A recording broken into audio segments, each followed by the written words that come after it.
Voltamos a falar sobre os bloqueios nas rodovias de Mato Grosso. Moradores de Nova Mutum e Primavera do Leste realizaram manifestações em apoio aos caminhoneiros.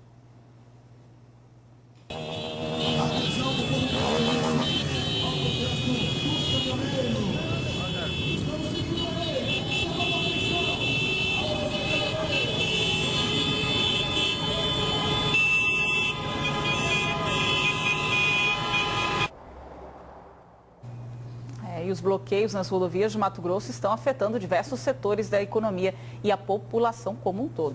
E para falar sobre esse e outros assuntos, a gente conversa agora ao vivo aqui no Jornal do Meio-Dia com o consultor financeiro, o economista Vivaldo Lopes. Boa tarde. Boa tarde. O prejuízo é grande em função da greve dos caminhoneiros. É muito grande, Lúcio, porque o transporte de cargas no Brasil, o transporte rodoviário de cargas no Brasil representa um pouco mais de 60% de toda a produção brasileira. Tudo que se produz no Brasil, 60% a 61% é transportado em cima de caminhões.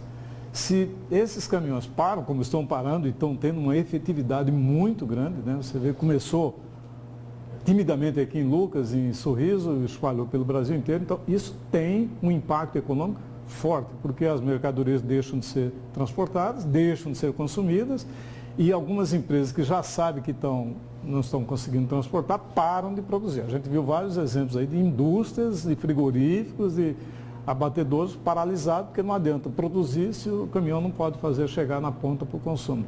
Então a economia brasileira depende muito do transporte rodoviário. E como depende muito, e essa parada está sendo muito efetiva, está impactando muito, afeta sim a economia brasileira. Num ano, aliás, que nós já estamos com uma previsão de crescimento zero, uma economia que vai crescer zero se você tem crise de energia, crise de água, problema de Petrobras que está afetando a economia também, e mais paralisação do transporte rodoviário, a gente tem uma tempestade perfeita aí contra o crescimento econômico do Brasil em 2015. E a agricultura, geralmente, ela ajuda a manter os números positivos, principalmente para Mato Grosso. Agora, é um setor um dos mais afetados, né? Antes mesmo do início dos protestos, lá pelo dia 20, o IMEA já divulgava um atraso de colheita. Agora que eles praticamente vão começar a parar de colher.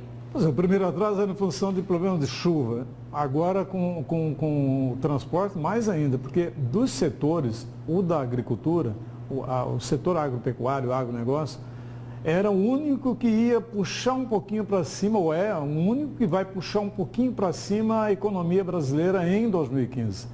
Só que esse setor, além dele depender muito do transporte rodoviário, ele depende muito num período crítico, que é exatamente esse, quando a soja está sendo, a produção está sendo tirada, precisa ser transportada, para ser consumida, para ser processada ou para ir para os portos, no caso do Mato Grosso, basicamente Paranaguá e Santos. Então, nesse momento, se paralisar, afeta muito mais. Então, o único setor que demonstrava ter um crescimento positivo em 2015, na economia como um todo, está muito afetado pelo transporte. O que significa que é preciso um esforço conjunto da sociedade, dos caminhoneiros, principalmente os autônomos que estão paralisados, das empresas de transporte, governo federal e governo estadual. Se não houver um esforço conjunto, a gente pode ter uma paralisia maior sobre a economia do Brasil. E os produtores rurais, eles reclamam que estão tendo muitos prejuízos. Agora, o agronegócio tem também a sua culpa nessa manifestação dos caminhoneiros, porque grandes empresas do setor ditam o preço do frete, sufocando a atividade do caminhoneiro, que não consegue pagar as contas. E isso eles não costumam dizer. Tanto é que o governo do estado procurou a Associação Brasileira das Indústrias de Óleo Vegetal para tentar aí melhorar o preço do frete. Pois é, Lúcio, curiosamente, o cerne desse movimento, o principal problema não é nem o aumento do diesel e nem o aumento de impostos. O principal problema que está afetando o transporte e os caminhoneiros é o excesso de oferta de frete e o baixo preço que as companhias que compram o frete estão pagando. E isso não é de agora. Nos últimos 2 anos ele vem fazendo esse enfrentamento.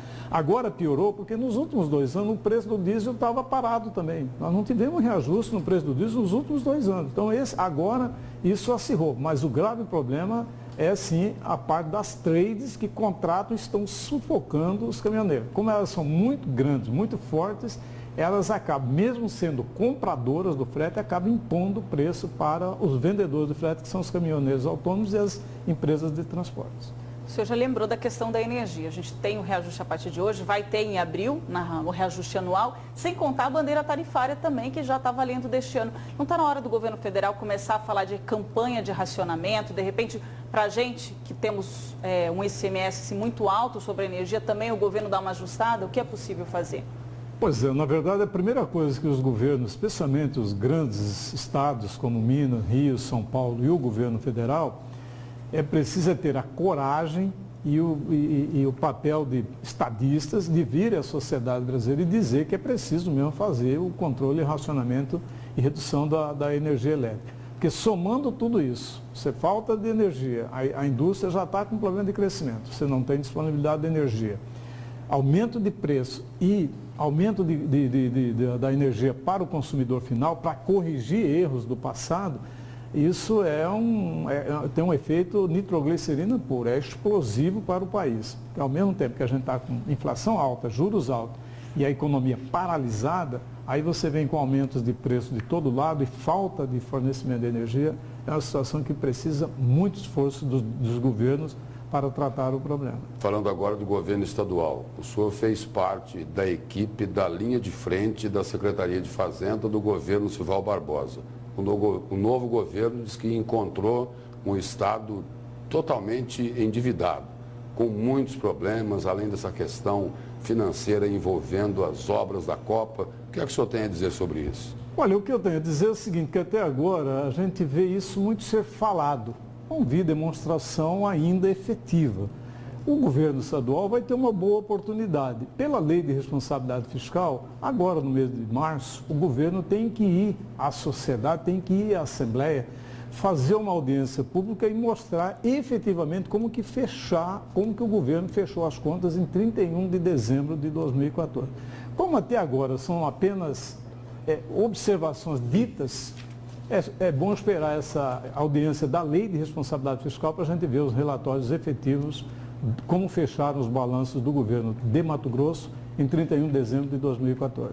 Uma outra questão também que tem que ser colocada é a questão da Operação Ararat. O senhor foi uma das pessoas que teve o nome envolvido nessa investigação aí da Polícia e da Justiça Federal. As acusações que pesavam sobre o senhor já conseguiu explicar à Justiça? Detalhadamente. Que envolvia o nome do senhor e do ex-secretário Éder de Moraes. Vamos falar só do meu. Envolvia um recurso que foi utilizado para financiamento das despesas do Misto Esporte Clube. E isso foi, eu pedi separação, eu mesmo, através da minha defesa, pedi uma auditoria contábil. Ao contrário de alguns, eu pedi para acelerar o processo e demonstramos com testemunhas, com provas documentais, com depoimentos, toda a aplicação do recurso no Misto Esporte Clube. Esse processo está pronto, totalmente instruído, tanto pela defesa quanto pela acusação, e está desde o dia 3 de janeiro na mesa no gabinete do juiz esperando a decisão final. O senhor só emprestou o nome da empresa? Não emprestei. Eu ajudei a administrar financeiramente o misto. Em determinados momentos, utilizei a minha empresa para pagar a despesa do misto utilizando recursos de patrocinador. Existia uma associação de amantes do misto, mas em determinado momento estava travado aquilo e circunstancialmente foi a conta da minha empresa eu usei para pagar despesas do misto, mas nada que tivesse de ilegalidade ou de irregularidade. Obrigado pela presença e pelas informações do senhor aqui no Jornal do Meio-Dia. Obrigado a todos, boa tarde. Obrigada.